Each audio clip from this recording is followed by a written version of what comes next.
Bien, después de estos ajustes técnicos, vamos a escuchar la palabra de Dios, que es lo que el Señor nos quiere decir en la mañana de hoy.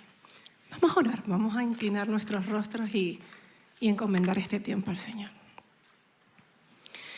Sí, Señor, nos acercamos nuevamente a ti en esta oportunidad para que tu Espíritu Santo abra nuestros corazones. Que sea Él, a través de esta palabra, enseñándonos, hablándonos y guiándonos, Señor. Te lo pedimos en el nombre de Jesús. Amén. Bien, la semana pasada recordábamos, o nuestro pastor nos hablaba sobre el cierre de la primera etapa de estos estudios que estamos teniendo como iglesia.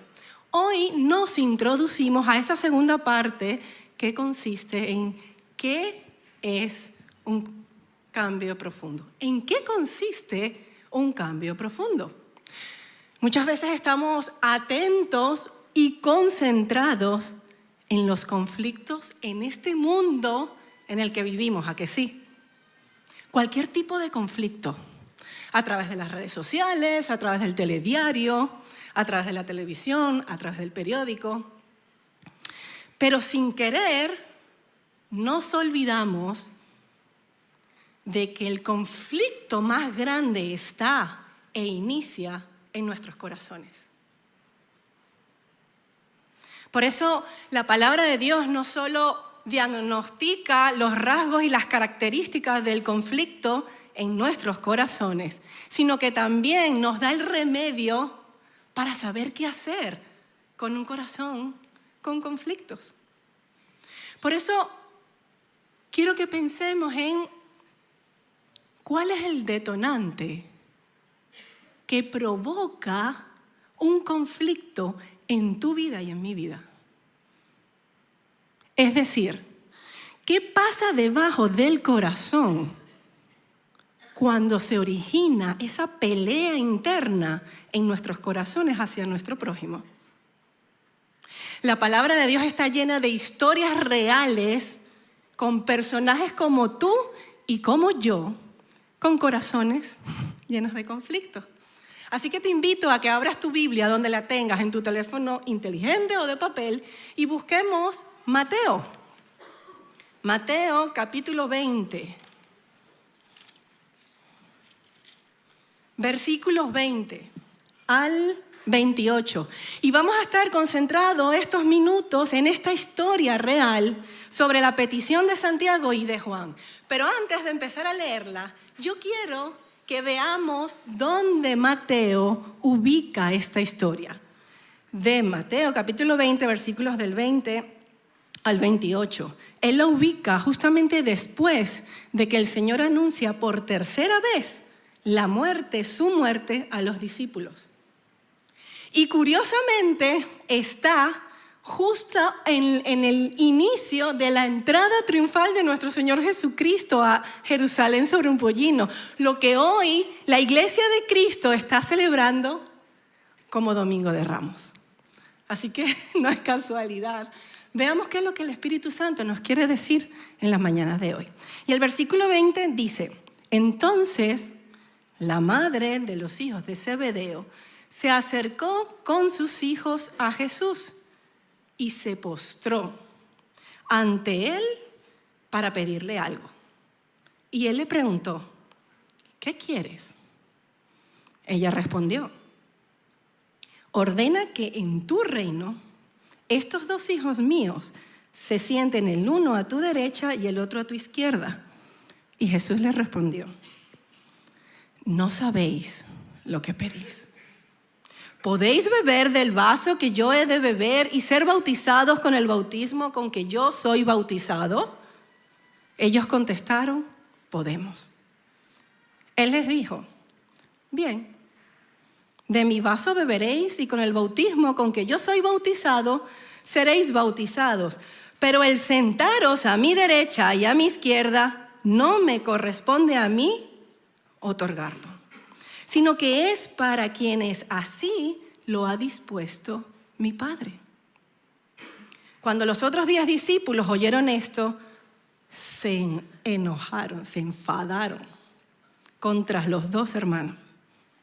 Entonces Jesús los llamó y les dijo: ¿sabéis que los gobernantes de las naciones se enseñorean de ellas y los que son grandes ejercen sobre ellas potestad?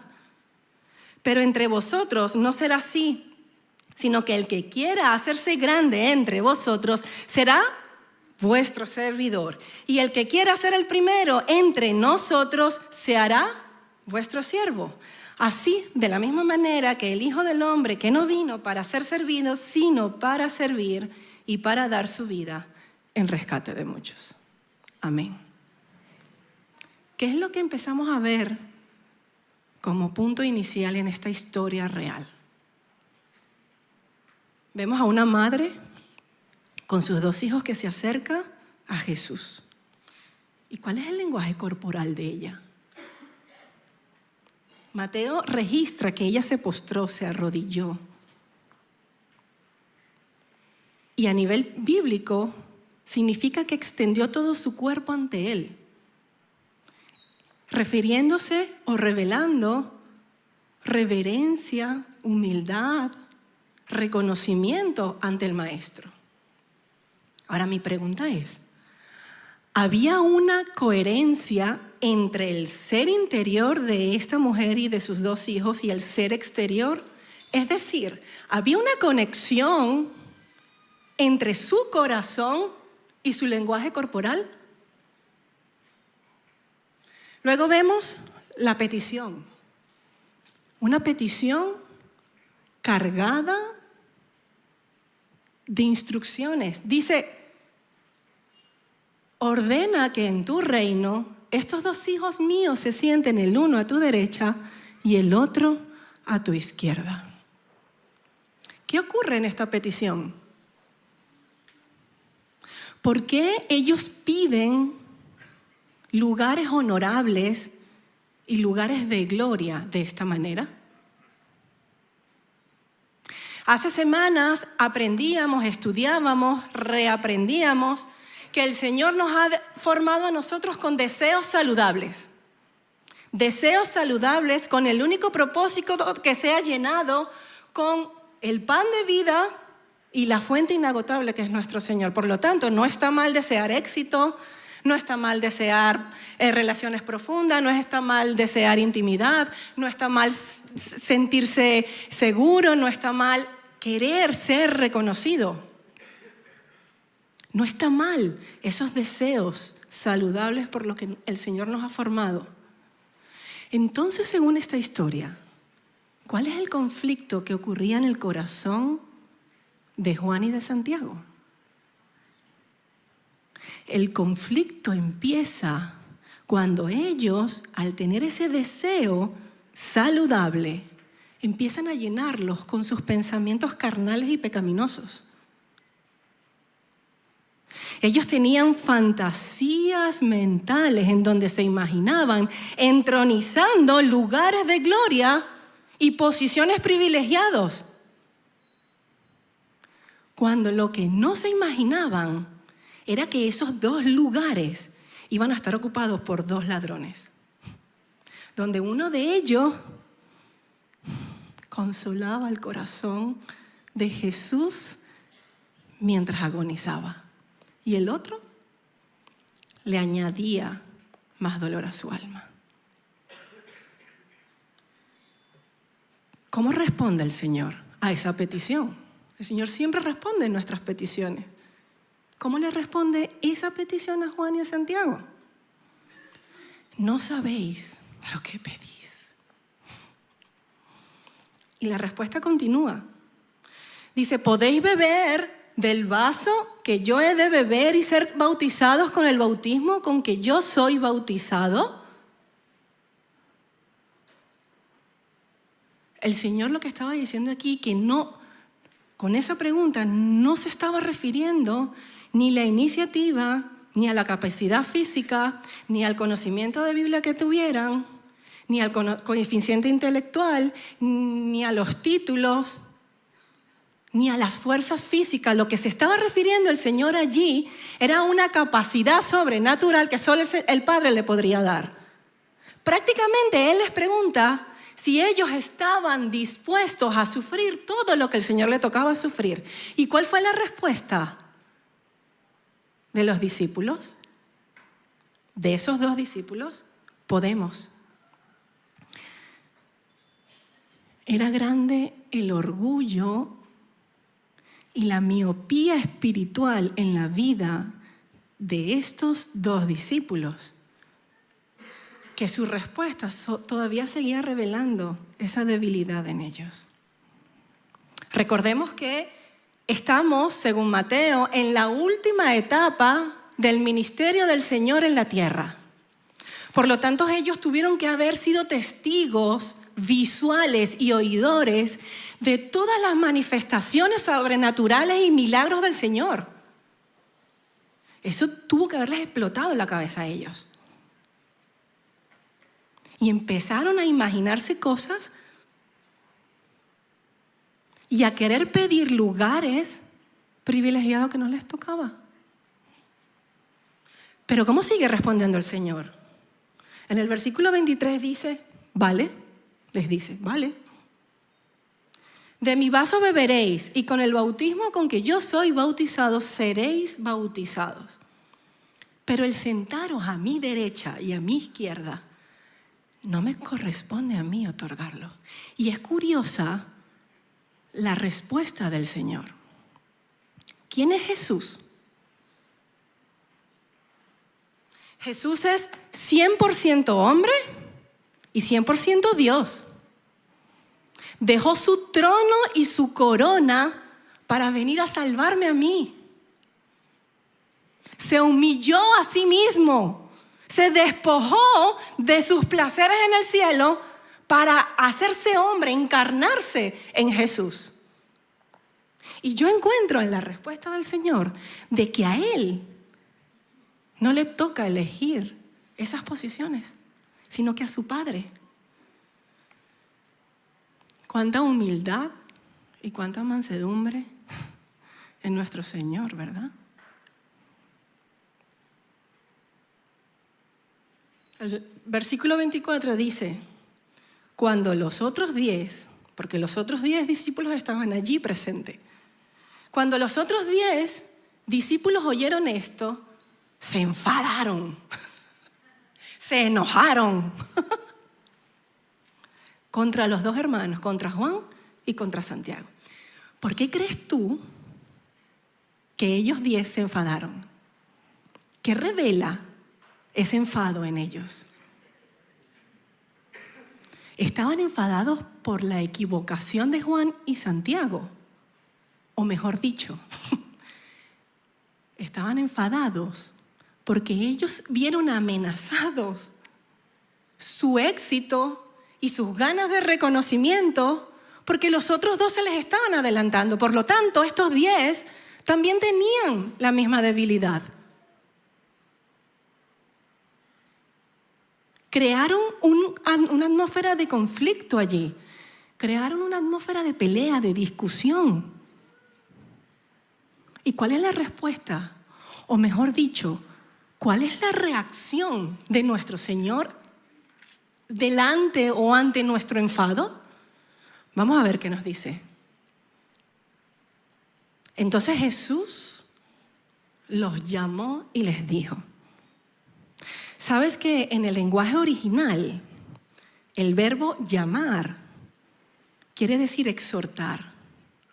Los llamó, los exhortó con amor y les empezó a mostrar una vez más el método y la forma de Jesús. Les dijo, vale, hay 2 formas de hacer las cosas, según la perspectiva del cielo y según la perspectiva terrenal. Y cuando Él explica la perspectiva del cielo, los involucra. A tal punto que cuando menciona, como leíamos y escuchábamos, servidor y siervo, se está refiriendo a humildad. La iglesia de Cristo, nosotros como cuerpo de Cristo, constantemente estamos bajo la tensión entre la perspectiva terrenal y la perspectiva del cielo. Es una realidad en la que vivimos. Y el Señor nos da de alguna manera esas pinceladas. Pero si nos vamos a varios libros adelante, Santiago en su epístola también nos da ciertas herramientas de qué hacer ante situaciones como esta. ¿Qué hacer bajo la tensión que vivimos diariamente como creyentes entre la perspectiva terrenal y la perspectiva del cielo?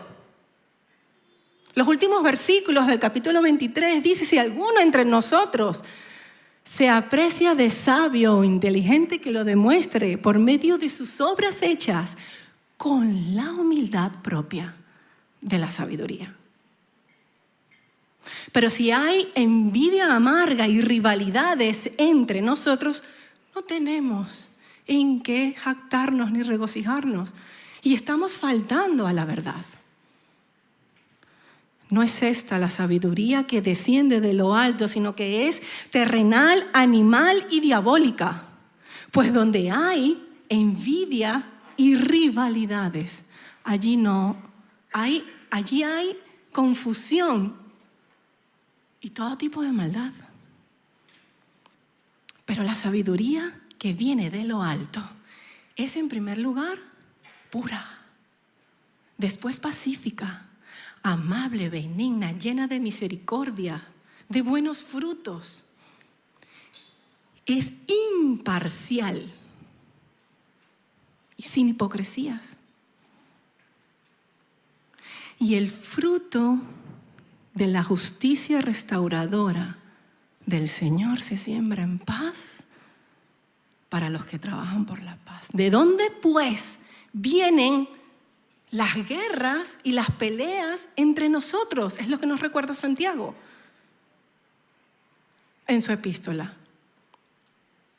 Sin duda, de las pasiones que luchan dentro de nosotros, o como dice Nicolás Tranchini, sin duda los deseos desordenados que luchan dentro de nosotros. Si codiciamos algo y no lo obtenemos, matamos. Si ardemos de envidia y no conseguimos lo que deseamos, peleamos y discutimos. De la misma manera, no obtenemos lo que deseamos porque no pedimos. Y cuando pedimos, no recibimos porque pedimos mal, con el único propósito de satisfacer nuestros deseos. Cristo nos dice que el conflicto del ser humano se origina en el corazón, no en el exterior. Que tú y yo somos responsables de nuestro enfado, somos responsables de las críticas, somos responsables de nuestras murmuraciones, somos responsables de las palabras hirientes que a veces usamos entre nosotros mismos. La raíz del conflicto humano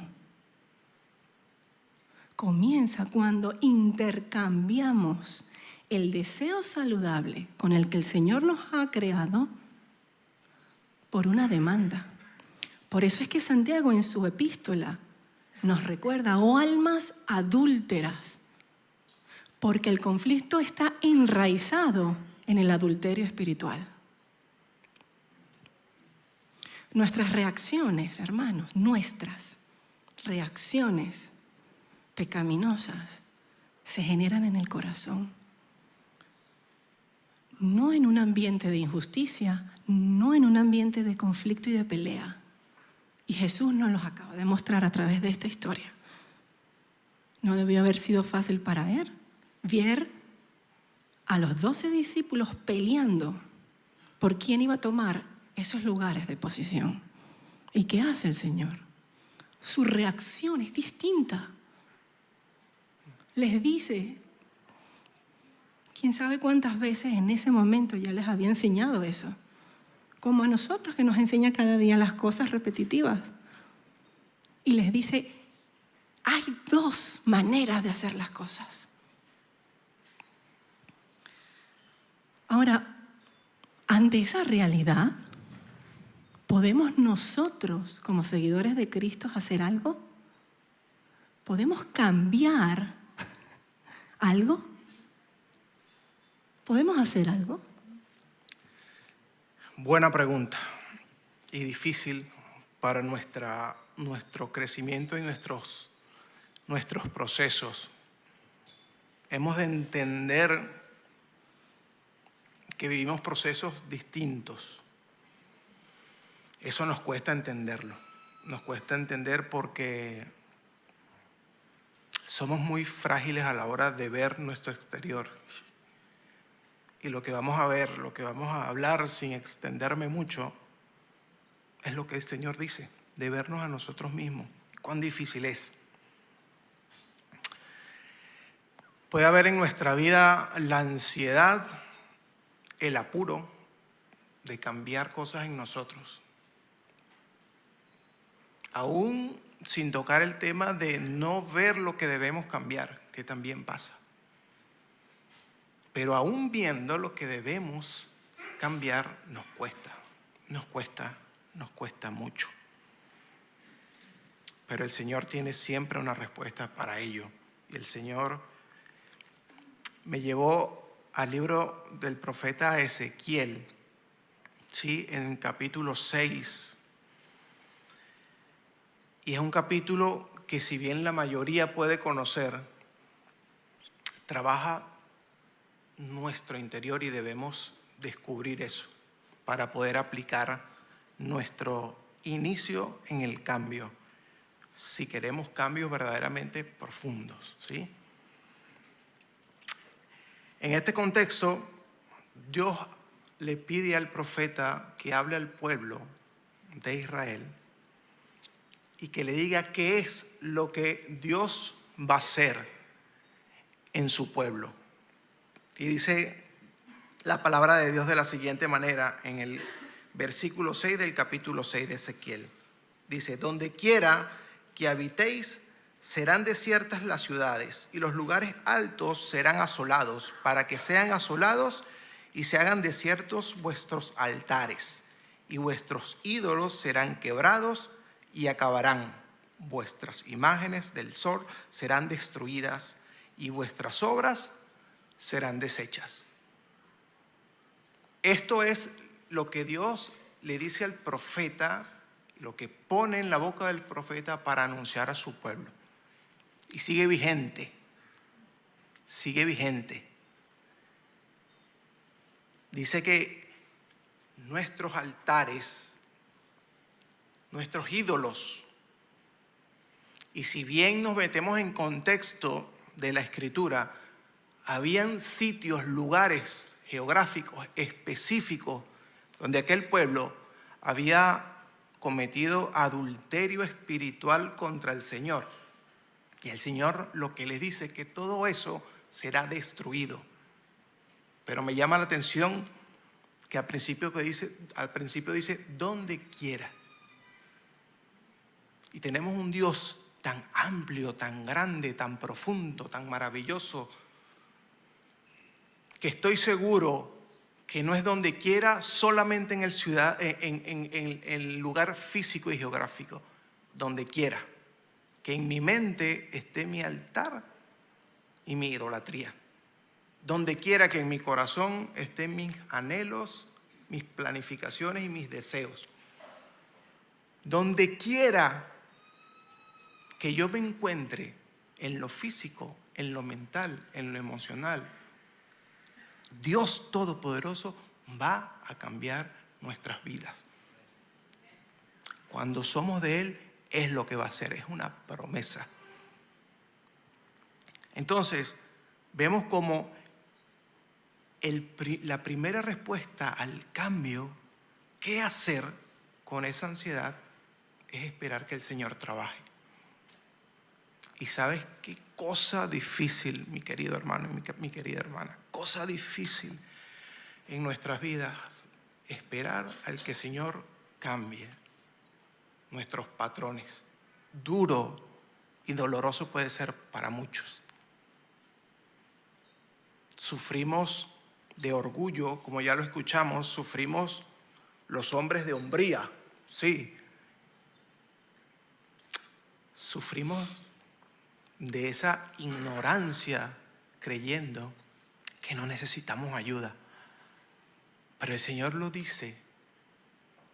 El mismo Señor Jesús en la primera carta de Juan dice que Él vino para deshacer las obras del maligno. La misma palabra que encontramos en Ezequiel, en el Antiguo Testamento, la repite el Señor, el mismo Dios.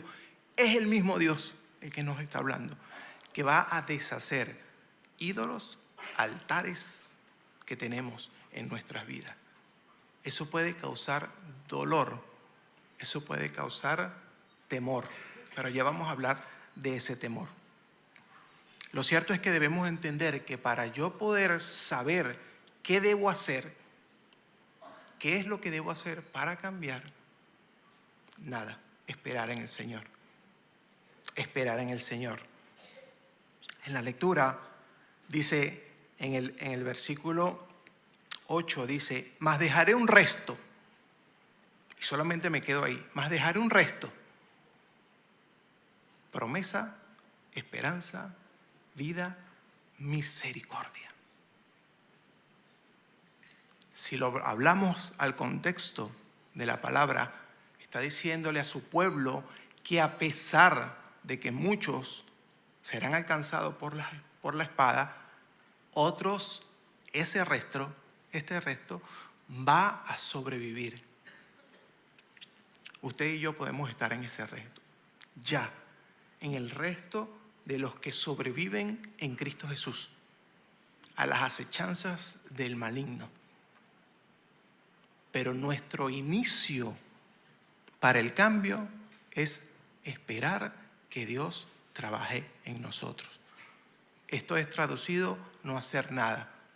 Estad quietos que yo soy Dios. ¿Cuán difícil es eso, hermano? ¿Cuán difícil es quedarse quieto? Porque sabe, en la quietud y en el no hacer nada pasan muchas cosas. Y no tiene nada que ver con ser perezoso, no tiene nada que ver con quedarme tirado en cama, no tiene nada que ver con lo que nuestros patrones y con nuestro intelecto nos quiera decir. En el nada y en el espera pasan muchas cosas, pero en nuestro corazón y en nuestra mente. Y debemos estar preparados para eso, porque de ahí inicia el cambio. Es ahí donde inician nuestros cambios.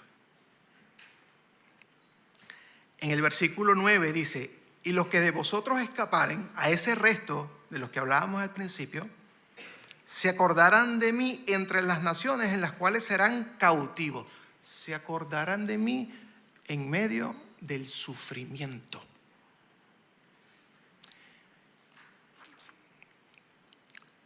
Siempre me he acordado del Señor cuando me equivoco, pero ¿sabe qué? Siempre lo había hecho bajo mi orgullo. El quedar bien con usted, el que me está viendo y me está escuchando, era importante para mí. El quedar bien con mi esposa era importante. El quedar bien con mi familia era importante. Con mi trabajo era importante. Me doy cuenta, Señor, entonces que no debo hacerlo. Pero no es lo que dice aquí. Y les leo nuevamente. Dice el 9, versículo 9. Y los que de vosotros escaparen se acordarán de mí entre las naciones de las cuales serán cautivos, porque yo me quebranté. ¡Wow! Esto sí que tiene enseñanza profunda. Mi cambio, mi nueva vida, tiene los cimientos de Cristo para poder entender que cuando yo me equivoco y yo peco, yo entristezco al Señor. Soy capaz de hacer eso. Somos capaces de contristar al Espíritu. Y entiendo perfectamente lo que el Señor dice cuando dice que no hagamos nada. Y no lo entiendo porque yo sepa más que usted. Lo entiendo porque me lo ha enseñado a mí. Porque he aprendido, mejor dicho, a no hacer nada. He aprendido a no hacer nada para ser un buen marido. He aprendido a no hacer nada para ser un buen amigo. ha aprendido a no ser nada para ser un buen hermano. Nada. Somos una iglesia maravillosa, en la cual yo puedo decir, hermano, que cuando el Señor trabajó en mí, yo no hice nada para que vosotros hicieran en mí. Vosotros como enviados del Señor a mi vida. Cuando Dios trabaja en nosotros, quiere que estemos quietos. Y eso cuesta mucho. Se nos hace difícil, se nos hace cuesta arriba. Pero lo que dice el pasaje es que nos debemos acordar de Él porque le quebrantamos. Yo entiendo y sé que debemos dar buen testimonio, presentarnos bien, hablar bien, dar buena apariencia. Es importante, es necesario, es bueno. Pero importante y necesario aún más es estar en relación buena con el Señor, sin quebrantarlo. Si usted profundiza en el pasaje, y lo hago muy individual y muy personal, somos capaces como seres humanos con todas nuestras limitaciones a quebrantar el corazón del Dios creador, supremo y maravilloso que está en nuestra vida. Somos capaces de eso. Y nos los está anunciando. Y el Señor dice que Él vino a deshacer esas obras, esos altares. Y si lo llevamos a la materia, a la construcción, sabemos que destruir, quitar, es golpear, es barrer, para crecer, para poner nuevos cimientos. Ese martilleo, permítame decirlo, en nuestros corazones, en nuestra mente, duelen, pero son necesarios. Porque el Señor dice que de eso, en ese momento nos acordaremos de Él correctamente. Cambio profundo en nuestra vida. Ya yo no me acuerdo del Señor, entonces, porque estoy quedando mal. Ahora yo me acuerdo del Señor porque lo quebranto. Aquel que me dio la vida, aquel que me provee, aquel que me sustenta, aquel que me da paz, aquel que me da amor. A ese yo no quiero quebrantar. Eso es lo que está diciendo. Y el Evangelio, porque lo dice también el estudio del libro, ¿qué es lo que dice el Evangelio sobre ese cambio? Y es que no hacer nada, ¿sí? Estar quietos, nos lleva a la fe. Es confiar en que el Señor está obrando y trabajando en medio de. ¿Sí? Ahí está involucrada, está implícita la fe. Pero la fe nos lleva a valentía. Y se acuerda de los pasajes en el libro de Josué. Este hombre fue animado a tener valentía innumerables veces. Pero Dios le dice a Josué, esfuérzate y sé valiente. En un versículo, en el siguiente versículo le dice, solo te pido que te esfuerces y seas muy valiente. Ya va. Ahora es, solo te pido que te esfuerces. ¿Por qué solo te pido que me esfuerces? Porque lo demás lo hace el Señor. Yo debo ser fuerte, valiente en mi quietud, en mi no hacer nada, mediante mi fe, sí. Pero en este proceso de esperar a Dios, pero mi valentía es mi inicio, es solo lo que debo hacer, ser valiente. Y después culmina el versículo C, muy valiente. ¿Sabe lo que nos dice esto, hermano? Que el Señor sabe, entiende, comprende que vamos a sentir temor. Él sabe que vamos a sentir, y por eso nos dijo, sed valientes. Eso es el Evangelio. Eso es su mensaje. Sed valientes para lo que viene, para el proceso que hablábamos anteriormente de cada quien. Y después, en el siguiente versículo, lo convierte en un mandato. Mira que te mando, le dice a Josué. Primero, esfuérzate y sé valiente. Después le dice, solo te pido, ahora te digo, mira que te mando, que te esfuerces y seas valiente. Un mandato, ser valiente, en el Evangelio es real. No se trata de que si yo puedo ser valiente, yo debo ser valiente. Usted debe ser valiente para poder trabajar en nuestros cambios. Nuestros altares, nuestros ídolos serán quebrantados. Vendrá temor, vendrá dolor, vendrá angustia. Pero quedar quieto, no hacer nada, confiados en la fe, me lleva a la valentía. Oh, todo eso lo hace el Señor. El Señor. Ni usted ni yo. El Señor. Y eso es lo que dice el Evangelio. Y yo quiero que usted en este momento incline su rostro. Incline su rostro y usted le diga al Señor en su proceso,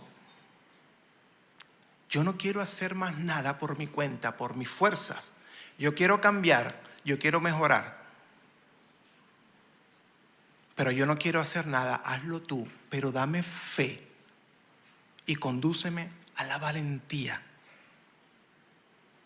Y prepárame para deshacer, para que deshagas tú en mi vida esas obras del maligno.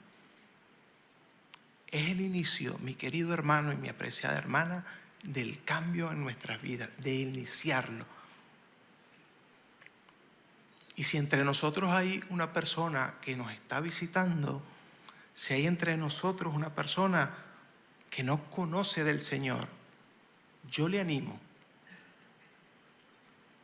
Porque si usted quiere ser discípulo del Señor, si usted quiere creer en el Salvador, si usted quiere estar en el reino de Dios, tiene que ser valiente y decirle, Señor, yo te acepto porque creo en ti. Lo demás déjeselo a Él. Su proceso de crecimiento, no se compare con otros. Si usted no ha recibido al Señor como su Salvador, este es un tiempo hermoso de valentía. Para los chicos, para jóvenes, para adolescentes también, chicos, es un momento de valentía. De decir, Señor, entrego mi vida a ti.